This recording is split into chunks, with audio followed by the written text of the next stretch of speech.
সুপারিনটেন্ডেন্টের দৃষ্টি আকর্ষণ করছি, আমরা কিন্তু আর দিনের সময় দিতে চাই না।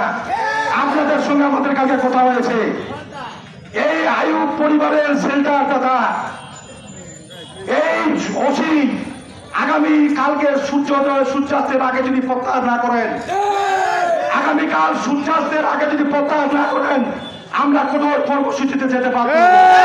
হাজার হাজার লক্ষ লোক, 1.5 লক্ষ লোক আছে এখানে।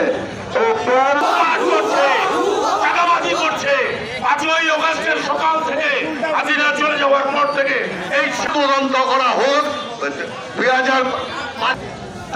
তাদের প্রতি ধন্যবাদ জানাচ্ছি, কৃতজ্ঞতা। পোচাগঞ্জে অবাঞ্ছিত, পোচাগঞ্জে ইতিহাস বলার কিছু নাই।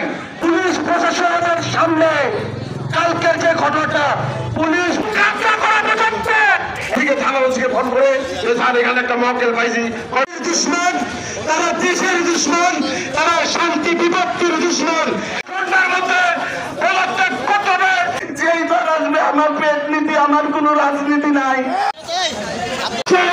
কিন্তু চাঁদাবাজি থেকে শুরু হচ্ছে এবং এই আসরে বাংলাদেশ বক্তব্য করবে।